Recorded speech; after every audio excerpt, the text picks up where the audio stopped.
competitive nature of it and how you guys have, maintained that competitive spirit, but also, the ebbs and the flows, of being in the culture. It's like every couple of years, back in the I'll say the 80s, it seemed like it changed like almost like every year who was hot. But how have you guys done that? And also the landscape from a photography standpoint is completely different. But let's just keep it like in the, let's just say the 80s and 90s. Let's just keep it there. Yeah, well, let me just say this. You, Melly Mel, who else? You, Melly Mel, who else? Cool Mo D. Yeah, Mo D. Busy B? Nah. I don't know, depends on your point. Okay. But all right, so let's say you, Mo D, Melly Mel. We can stay right there with it. Because we're in Delaware. So from here, we see y'all. Busy B was cool, but he wasn't like bars, more fun. Right. How competitive were y'all then? Were y'all fighting for the crown? Very. Yeah. Very competitive. That's what hip hop was built on, competition. Yep. Because, and I'm talking about from the father of hip hop all the way down to the groups. Okay, hip hop was competitive. Kool Herc, I'll give you an example. Man recognizing the father of hip hop. The main marquee DJ in hip hop in the early days. Kool Herc used to put tape over his records and cover the record so you can't see what record he's playing. And then you're like, well, that's selfish. Why would you? He's like, well, why would you want to come to my party if you can hear this record at anybody's party? People come for the music. Okay, so if everybody knows what records I got, then they just as good, you know what I mean, as me. That's competition. All right, having a bigger sound system, having more speakers, bigger speakers, louder sound than the next person. That led to battle. I'm drowning this nigga out. You know what I mean? Straight up. And then when the groups came along, competition went through the roof. They started having MC conventions and battles and the rap contests and all those things, kind of pitting each other, people against each other. So it was very competitive in the early days of hip hop, and I can attest to this shit. Some of us carry that shit to this day. Mm-hmm. To this day, that competitive edge, that competitive feeling against that other group or something like that, and they still hold on to it. A lot of us, I ain't pointing at other people. A lot of us still hold on to that shit to this day. I see Mel flexing every time. Mel don't play. Mel, you can't tell Mel nothing. You know what I mean? Mel's the greatest everything of all time. You know what I mean? And that's my brother. But we were in deep competition back in the day. We didn't speak. Yeah. You didn't speak to other crews.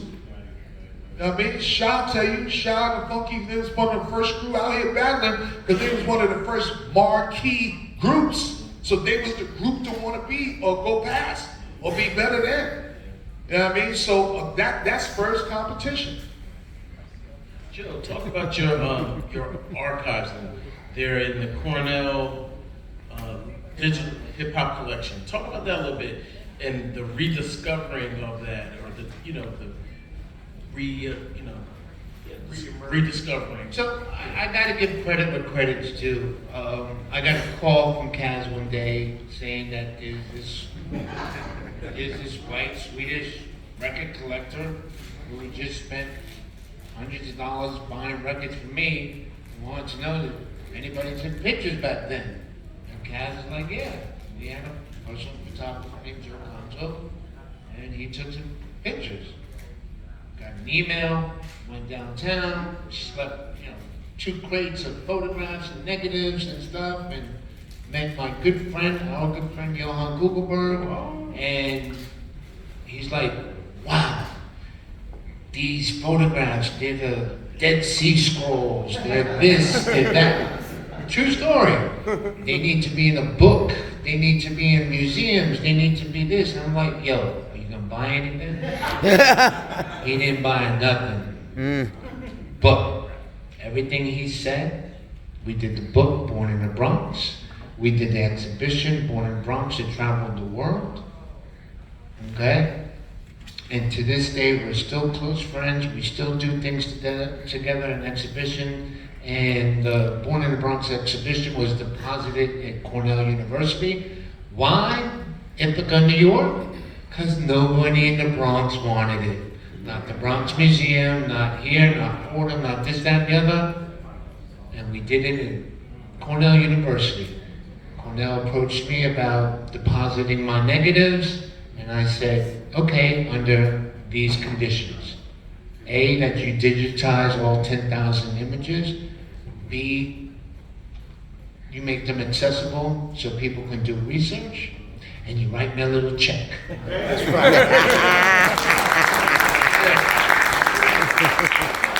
They digitize all my images. You can go online today and see 10,000 of my images. You can see his work, you can see Ernie's work, you can see Crazy Legs, you can see the whole gamut of Pioneer's work online. I retain ownership of these images for 50 years after I leave this beautiful earth. So my family can still eat. Right.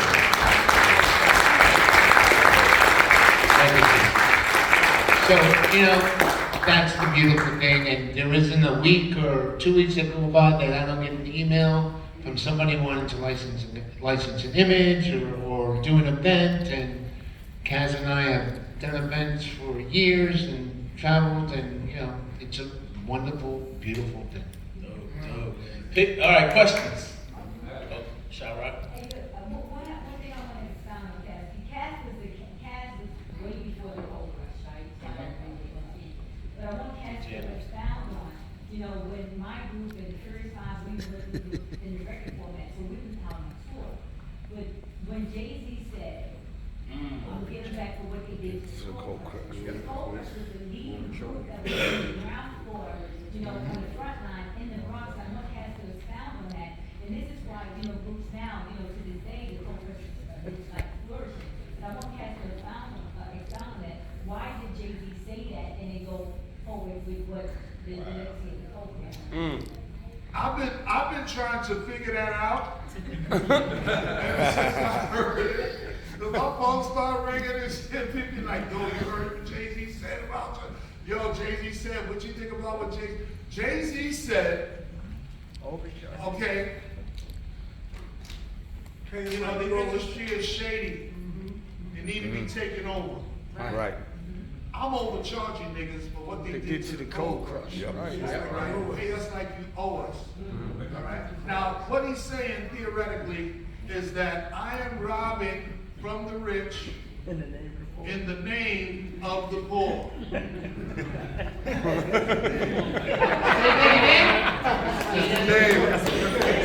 Robbing from the rich in the name of the poor. I ain't robbing hood. I ain't robbing to the rich and giving it to the poor. Oh, shit. I'm robbing you, and I'm keeping it. In the name of the poor. Tell him cut you a check. So basically, that's what that means to me. And it was a clever statement. It was clever. You know what I mean? You can take anybody who's been taken advantage of, you know what I mean, in the music business and put their name in there, it would have meant the same thing. But I'm glad he mentioned us, you know, in a sense, but like, I ain't got no check. Right. Rock Nation on the And phone. you cash, I robbed these niggas in your name, man.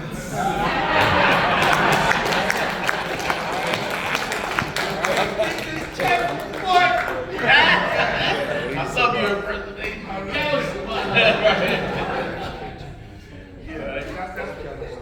right, let's go. Architect. If you can remember, how many takes did it take to do the basketball scene in Wild Style? Wow. I got the photos too. It took a lot of takes because basically we were, making it up as we went along. There was no script to Wild Style, and a lot of the back and forth that we made that shit right there on the spot. A lot of people I made up there. That's all right. Say this. Say Charlie Chase, accused of beat. Say so to the devil to play like me. You say that. All right. You say such and such and such, and it was like that. As far as the playing, we was just out there playing ball, having fun. Some of the best stuff as far as the game is concerned, you never saw because they wasn't concentrating on the game. Just us rapping in between and stuff like that. I thought it was a little corny when you look at it later on, but back then we were in the midst of it. We making a movie, ain't nothing corny about it. Right. But yeah, it was a good look. The basketball scene, one of the most memorable scenes in the film, and it was true. It was true to life. That's where I play basketball every day. That part. Word up. Cass, what is your most infamous battle on the street? Or cycle, you going head to head with somebody that, for you, is the most infamous? The hardest, one you sweating, but you probably still want that. I never had a battle like that. I'm being totally honest. I never had nobody can fuck with me.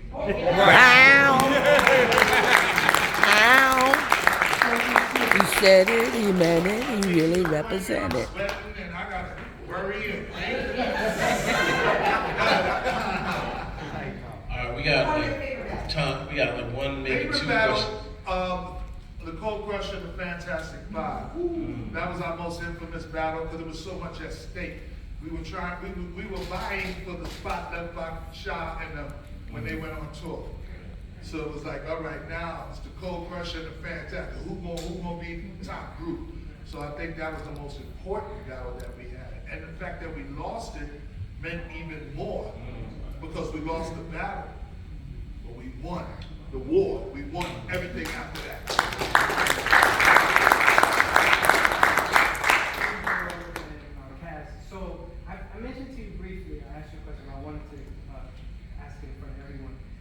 So there was a man named Tariq Nasheed, he had put out a movie and We don't want to talk You don't about wanna do that. that? We gonna not do The that. only reason I wanted to ask you was because Kaz made a great point about it. He said that talking about the distinction of hip hop didn't invent anything, we reinvented everything, but he was saying Puerto Ricans didn't create or innovate anything, and he was saying you Kaz, you said that Puerto Ricans did contribute, and he also said some things about Joe, which were not so nice, saying that taking pictures didn't matter in hip hop. It wasn't recorded. It's not saying it's hip hop. So I just slapped And it that kind of nigga like face. downgraded a lot of the contributions.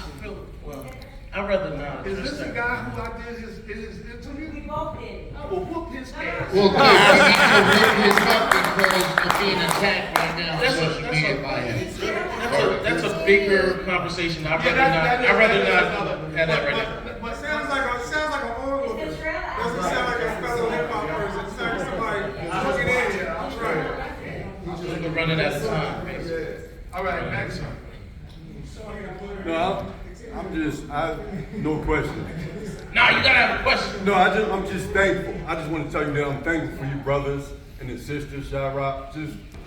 I'm a buff hip hop. I just love the history and the knowledge that you've been giving me from Shy-Rock. Just listening to her, I'm thankful. I don't have no questions. I'm just thankful for your time. And just y'all appreciate it.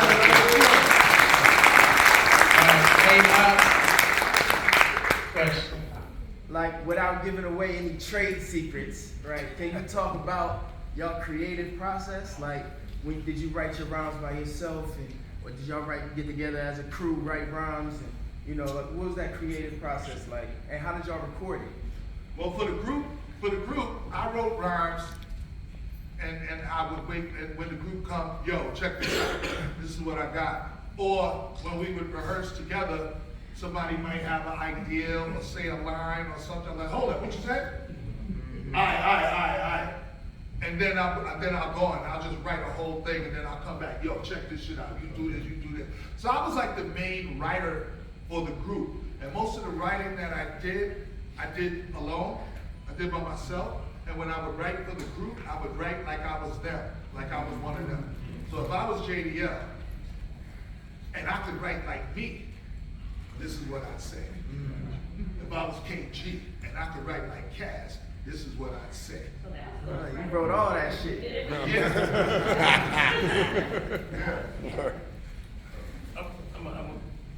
Somebody in the back. That was me. Yeah, so I'm asking for all the young artists in here, and I'm old dude. I'm right on with you guys. What do you think the importance of leaving a legacy is in this moment?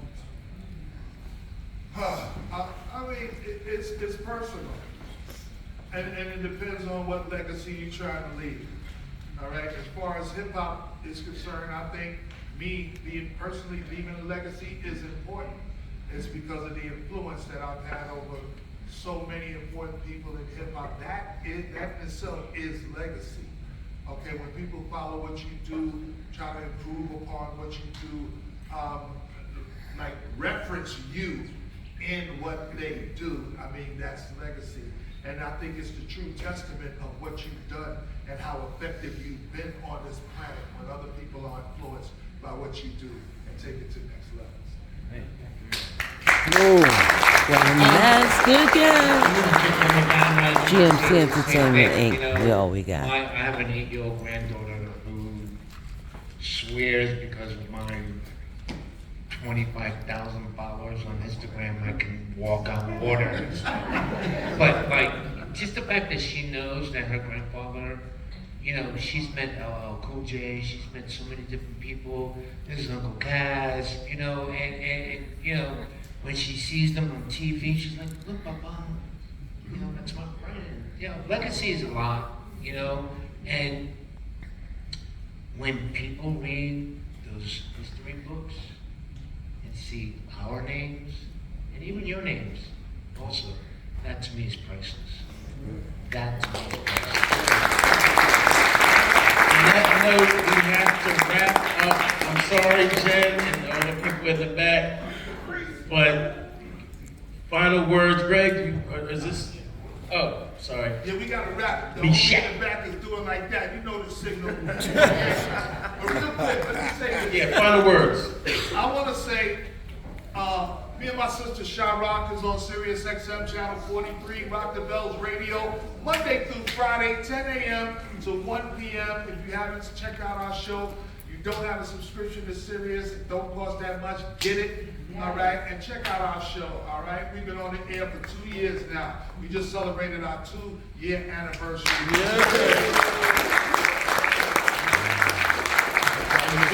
What is going on with you? You have the book. What else? There's always something going on in Joe Conzo's life, But I just want to give a shout out to you guys, to Iz, to the museum, to everybody here in the audience, that took time out of their day to hear us, to see us, to hear us. That to me, I can't keep what I got unless I give it away. And it's about sharing, and it's about giving away, and it's about education. And shout out to you guys. Shout out to my brother, man, who's a Theodore here.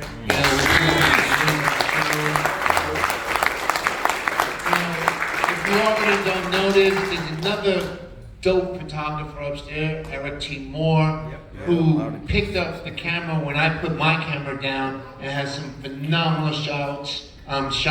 Give him some love and support when you go back upstairs. But I am hip hop. And I just want to say there are all hip hop t-shirts on sale upstairs. This is our 25th anniversary, no doubt, and we are celebrating. We're straight from Delaware. Myself and Dr. Greg, we put it down 25 years professionally. We've been doing it before that. Before you start counting. Yeah, definitely. Thank you. Yo, we want to thank everybody for coming out. All right, one love. Before I leave, do I got time for a freestyle? Yeah. Hold on.